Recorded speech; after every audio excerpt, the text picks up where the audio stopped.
Okay, we're back one more time. So let's talk about this assignment that you need to do. Now, this will be the individual part. You have had hopefully opportunity to work with your peers on the practice that was in the PowerPoint. And here is, let me just show you really quickly. Here was the rubric template that I was talking about that you would come along. Let me move myself out of the way here. Is here's where there's nothing in this box. Just think of this as like a multiplication chart. There's nothing that's put in this box, but you'd put your performance indicators across the top.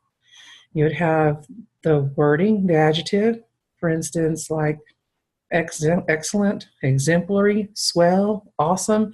Think about your grade level of your students. And maybe if it's kindergarten, it might be smiley faces and sad faces and a somber face or something like that.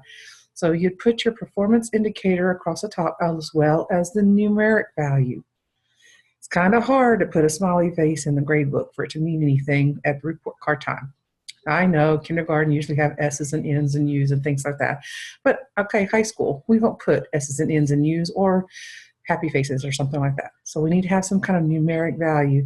For instance, maybe this is going to be 5 and this is before, not before, but the number 4, and then maybe 2. It's up to you, whatever you'd like to do.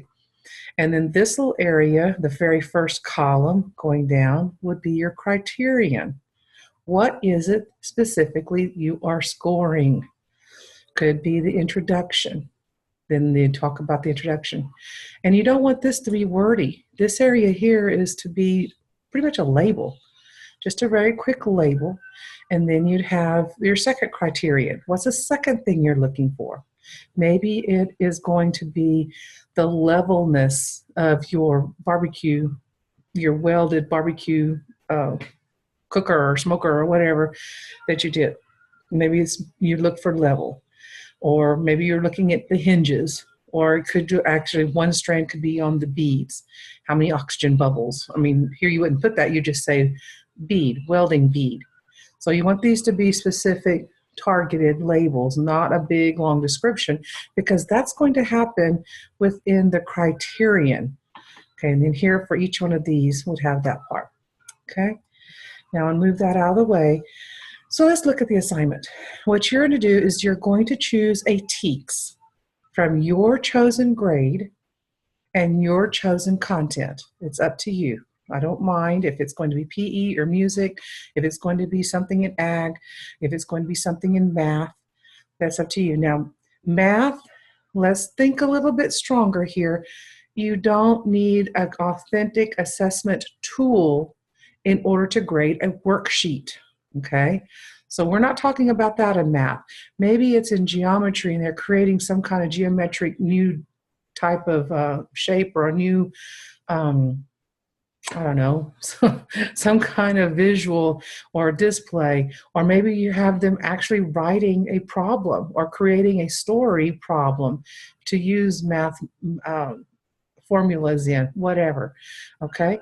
So you want to be very careful with math because worksheets don't need a rubric to grade them, okay? And then so describe, be sure you describe your authentic product. What is going to be the product? Describe it. Okay, so far you've chosen your TEKS from the content, from the grade level, and y'all know where to get those, right? TEA website, and pull up the TEKS for your grade level. I'll show you just a second, I think. Then describe the product and make this student friendly. You're talking to your student, so just assume that you're creating the directives to your students on how to do the product, not really so much how, but what your expectations are for this product. For instance, 4th grade, social studies, and my TEKS, I don't have them documented down, but I know there are TEKS in there that the students are supposed to be able to identify and talk about the Native Americans of Texas, the 6 major tribes, the Humanos, the Karankawas, the Apaches, the Caddos, the Coahuiltecans, things like that, okay? And anyway, so maybe my authentic product description will be is that you will, or if you want to say the student will, that's fine. Now, this is not the objective. This is the description of the product, a little different. So you will create a physical, either shadow box, PowerPoint, science board product, authentic product, to depict the region of Texas, the foods and the weaponry and the dress of your assigned Native American, Texas Native American, okay, for your proper region.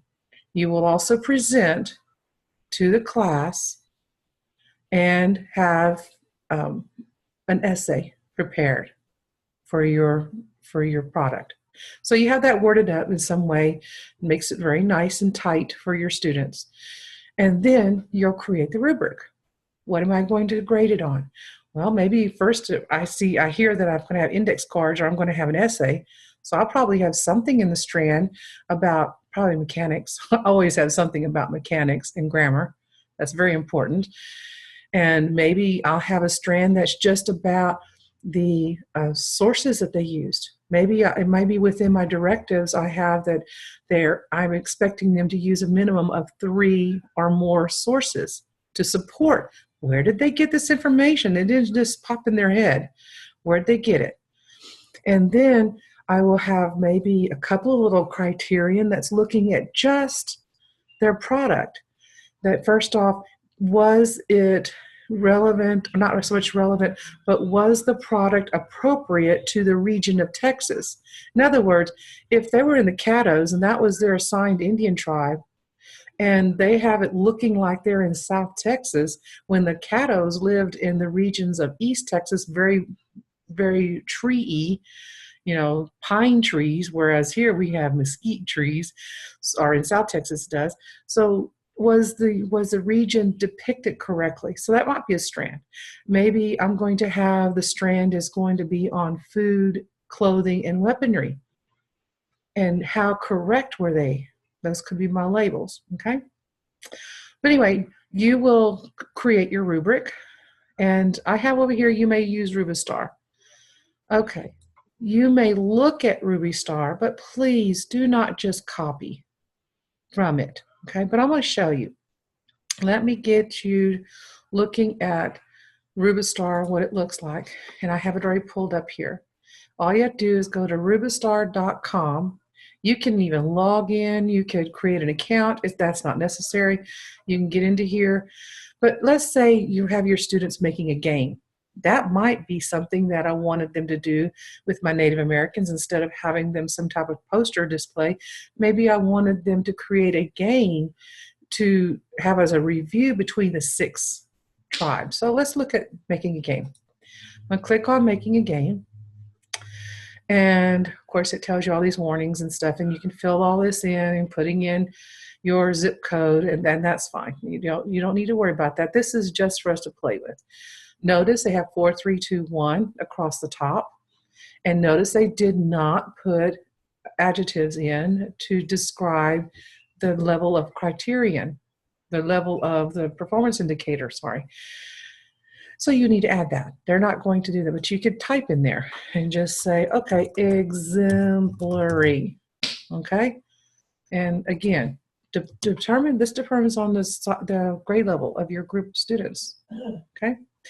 And then over here, it says, maybe I want accuracy of content. That would be my label for the criterion. Notice it's not big and long. Accuracy of content. Click on it. Bam. Look at this. It pops the levels in there for you from the best to the worst. And let's just look right here. All information cards made for the game are correct. All but one of the information cards made for the game are correct. All but 2 of the information cards made for the game are correct. And then several information cards made from the game are not correct. And maybe you might want to be more specific. Instead of the word several, is come along and say 3 or more of the information cards. Do y'all see how they did it? And of course, you can type in here and add to it, fix it up however we want to. Let's go back over here. And for this criterion, well, I already have accuracy. maybe I want creativity. Okay. And here that we're looking at showing as a group grade. And if this was to be individual, change that. Just don't put the word group. So the group put a lot of thought into making the game interesting and fun, as shown by the creative questions, game pieces, and or game board. See, here it's giving you specifically what are you looking for. I'm looking at the questions, the game pieces, and the game board. That's very creative. Had put some thought, has tried making the game interesting, and little thought. Now, I don't mind in most cases that one strand of criterion like this is kind of vague with put a lot of thought, some thought, not tried, little thought. Remember, those words are still vague and very subjective for this. How much is some and how much is a little? You're also thinking as a teacher, you may be dealing with a parent that's looking at the results of this product and they don't understand. Well, I thought they tried really hard. They worked really hard at home on this. And you're telling me that they only put some thought?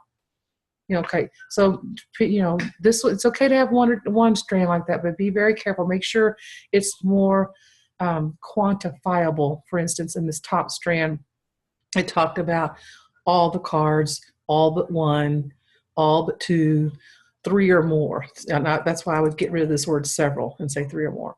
Okay, so then all you have to do is go through. Now, this site gives you plenty of places to play with, but again, this is just to help you out. It is not something that I want you to just download and copy. And what students have done is they would give me the site, the URL. I can't open it because you didn't really create an account, and if you did, it would be only for you and not for me to have access anyway. So the best, in my opinion, would be then is to look and work on this template that I have right here. To work on the template, type it in, and get it to fix in. Now, if you want to change this to where you can eliminate these little into text boxes that just mainly for your guidance, and this had we done this in class, but maybe you want to make more columns, have a fourth or a fifth column. Okay, and down here's where you put the explanation. If you want to move this to the top, it's up to you on how you want to set this up. Okay, so I hope this helps you. Let me get back over to our descriptions. I hope this, oops, didn't want that at all. That I can't even find where we are here. Go back over to our assignments page, sorry, is how you choose your TEKs. And let's go ahead and look at TEA website. So TEA, and mine pops up, but sometimes you have to kind of look for it. And we're going to go over here to where it says academics. And then I'll hop down over here where it says curriculum standards. I'm going to just take the first one, Texas Essential Knowledge and Skills. So that's what TEK stands for. I'm going to scroll down here and look, you have for everybody grades 1 through 5. When it talks about grade levels, these are the only ones broken down by grade levels. But here, these are broken down by content. So I'm going to just look at the one that says social studies. And then here has elementary, middle school, high school. Okay, so mine happened to be elementary that I was talking about my Indians. So I'm going to keep on scrolling until I see 4th grade. And there, that's 3rd grade. Let's see. Here we have 4th grade. And I'm going to just look through here. I'm not so much worried about this introduction. I mean, you can find some things in here within the introduction, but I also want to look at the knowledge and skills. So history, explain the possible origins of American Indian groups in Texas and North America. Well, I want to make it more specific because we're talking Texas. Okay. Identify Indian groups, so it might be more than the one TEK strand, because you're not going to create a lesson anyway that's just identifying one TEK at a time. You do not have enough school days in order to do that. And then notice it has Apache, Karankawas, Caddo, and Humano over here. And anyway, just kind of scroll down and see which ones fit the grade level and the teak and what kind of product you want to do. And when you're looking at high school, here we have high school, and maybe it's going to be under, oh wait, I have this under social studies. So I'm going to go back, and I want to make sure I get this where it talks about career and technical education. This is where ag is going to be. First one up, agriculture, food, and natural resources. You'll click on any one of these teaks.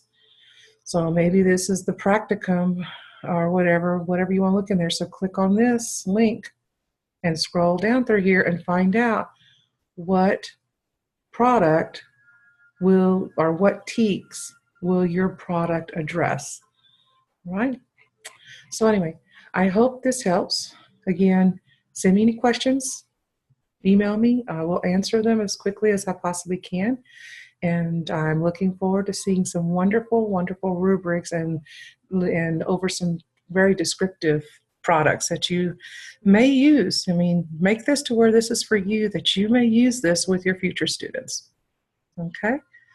So let's have a good time on our products and our rubrics. Have fun. Bye.